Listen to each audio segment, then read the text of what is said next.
as you guys may know, as the brother explained as well, I came to Islam in 2012. The matter which we're going to be talking about today is the matter of zina. This matter is something that I'm really, really passionate about. And the reason why I'm so passionate about it is some of you guys might know and some of you guys might not know. In Jahiliyyah, I've lost family members to zina. And I've had a cousin that committed suicide because of zina. I've had my cousin's friend who killed himself about 3 months later, hanged himself in a park because of zina. I had my neighbor who also killed himself because of zina.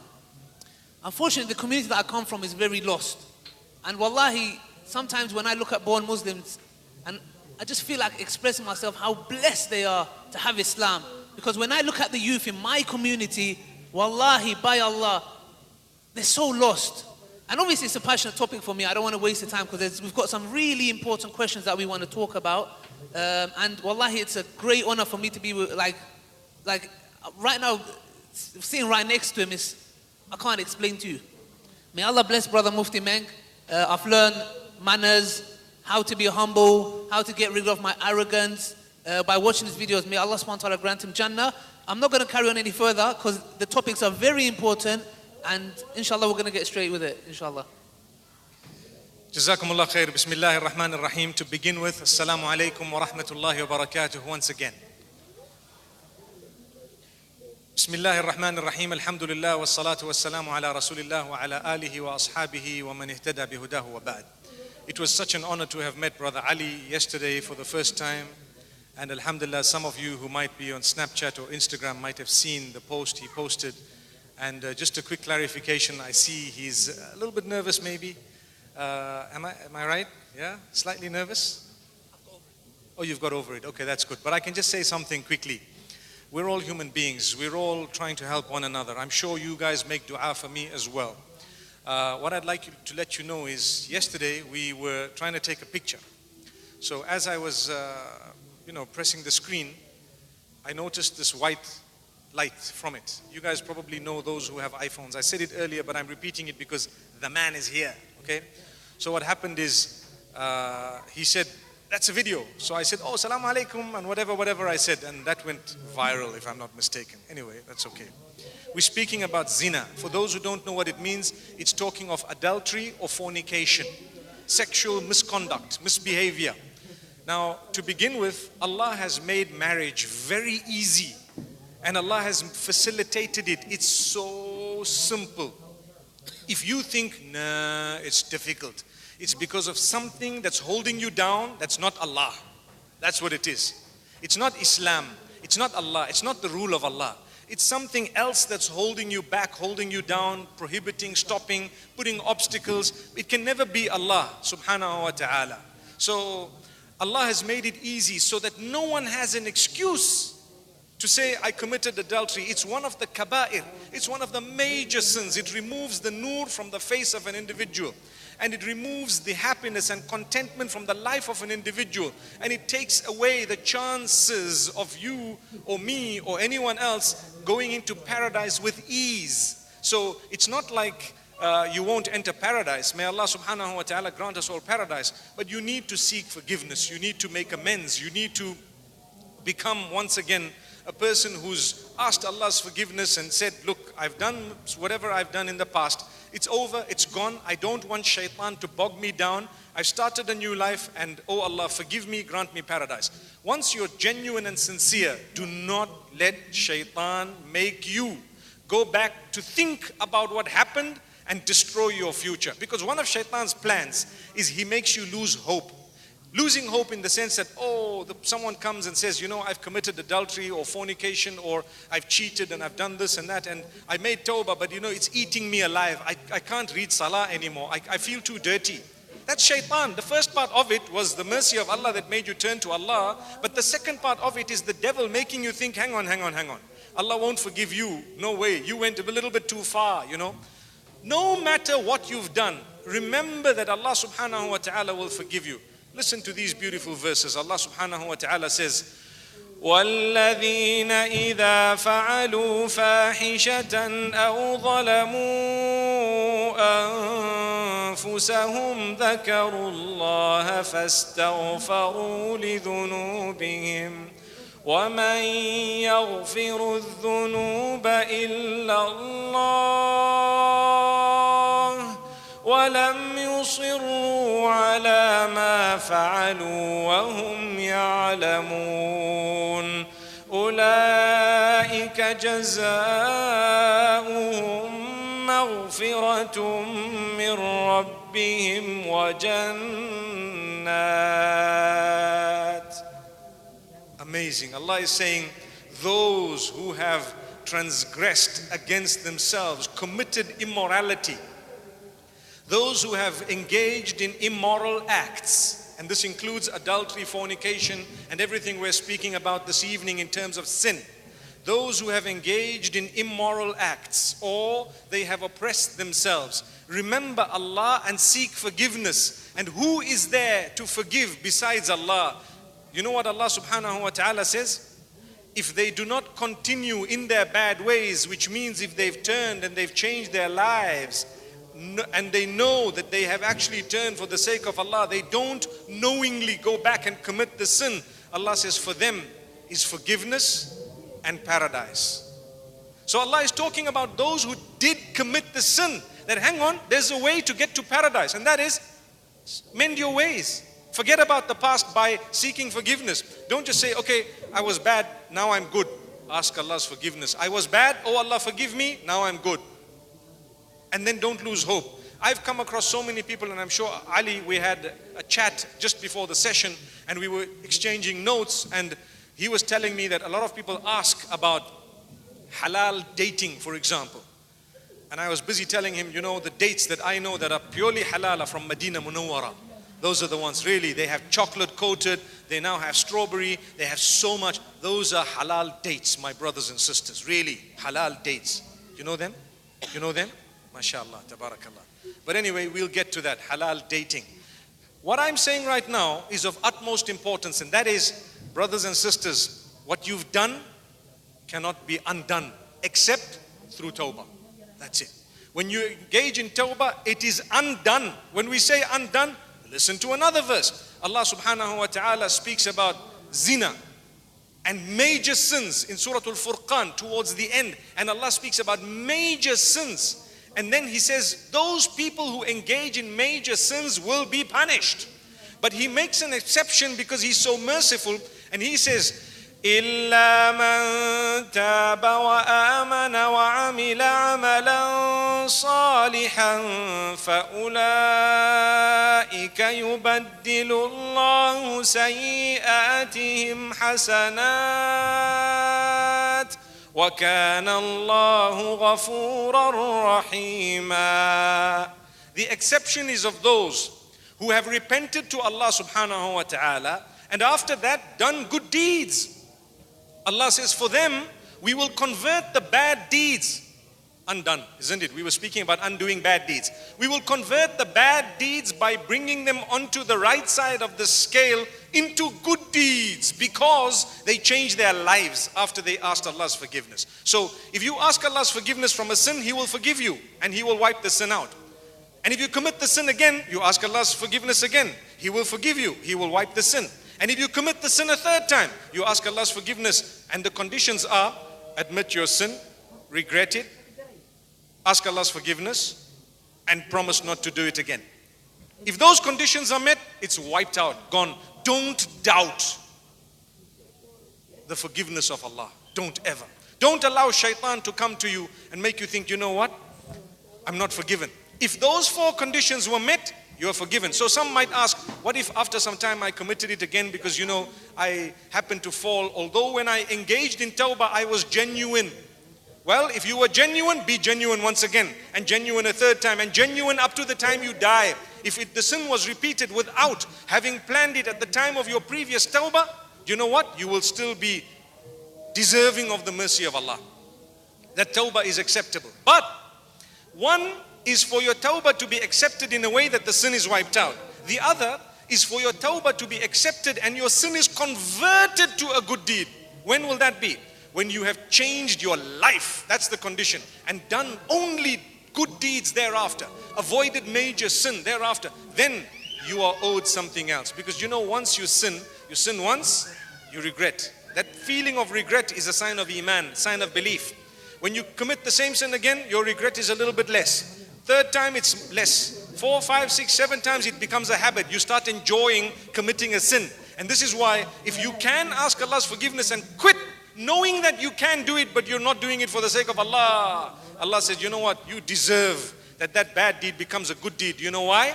Because you could have done it but you didn't, because you want to please Allah. So this is just the introduction. I started with it, I took a bit of time with it, but my brother, I think it's extremely important because a lot of us out there, we're struggling with the environment. Do you know what the environment's all about? It's a hyper sexualized environment. Everything you look at is advertising the opposite sex. That's what it is. So it's become so difficult, even if you click on a few hashtags, for example, on Instagram, you're bound to see something that you're not supposed to be looking at, so you quickly don't look at it.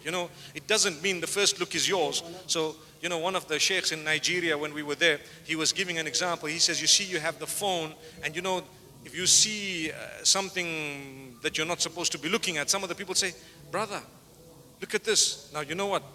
Astaghfirullah, astaghfirullah, look at that. Ow, ow. Look at this, brother. Astaghfirullah, look, my brother, check, look at this, guys. Look, astaghfirullah, look. No. What it means is you just say astaghfirullah and you go to the next page, or you delete it, or you stop it, or whatever, and you put the phone down. You don't keep on looking at it thinking, but it's just my first look, as they say. That's your phone, take it easy. You don't need to show the world. People forward it. They will forward a pornographic or a dirty picture and write at the bottom of it a password. What's the password? Astaghfirullah. How can you do that? You just did something very bad. You promoted evil and you said astaghfirullah and you think that that's acceptable. No, it's not. May Allah subhanahu wa ta'ala guide us. So maybe we can get to one of the questions you have there, Habibi. One of the questions, well, this is the third question, but I'm going to put it right at the top because if there's aunties and uncles here, and this is one of the questions that I, every time I get an opportunity where I know there's aunties and uncles listening, this is the question that I want to ask. And the reason why I want to ask is because we have many questions as well, but one of these questions is regarding, like a couple of weeks ago, a brother messaged me and he said, okay, mashallah, you talk about how to protect yourself from zina, etc. But I want to do it the halal way. The halal way is not possible for me because my father or my mother is rejecting a sister or a brother because he's black or he's white. This even happens with, for example, no offense, Pakistanis and Bangladeshis here, I love you all, may Allah bless you guys, with the same tribe. It's like Somalians as well, no disrespect. It's crazy because it's like you're in the same tribe, you're Somalian. I'm like, why are they rejecting another Somalian? Not from my tribe.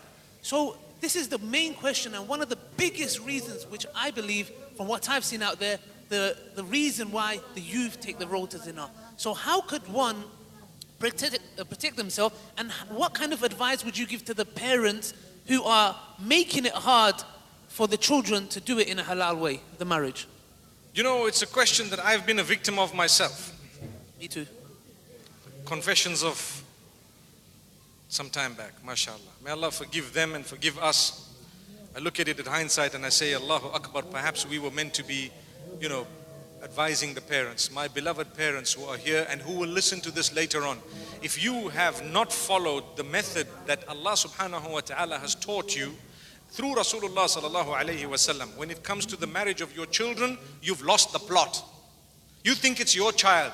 It's not. It's Allah's child. It's just a test for you. The child you think, my child, no way. You're just fortunate that Allah's allowed you to say that for a moment. He can take the child away from you now. And if He wanted, He wouldn't have even blessed you with the child. So don't think my child. Tell yourself, amana from Allah will take away anytime, will question me about how I brought this amana up and what I did. So the hadith, Muhammad sallallahu alayhi wa sallam says, إِذَا أَتَاكُم مَّن تَرْضَوْنَ دِينَهُ وَخُلُقَهُ فَزَوِّجُوهُ إِلَّا تَفْعَلُوهُ تَكُنْ فِتْنَةٌ فِي الْأَرْضِ وَفَسَادٌ عَرِيضٌ. If someone comes to you wanting to marry and they have proposed to marry your child and their two things are decent, if you don't allow that marriage, Muhammad sallallahu alayhi wa sallam is telling you there will be great fitna on earth and fasad. You know what fitna and fasad means? There will be trials, problems, chaos, calamity, issues, because now you've encouraged sin. So what are these two things? The deen. The deen meaning the level of religiousness, the level of closeness to Allah. So something decent. They don't have to be someone so pious, so pious that, they've got to be in Salatul Tahajjud every day before I accept them.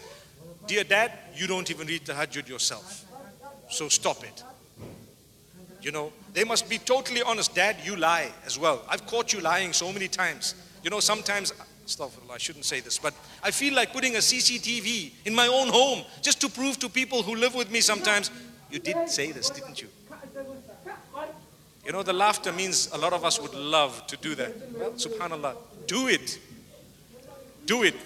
And say, Dad, here it is. They will be so good and quiet.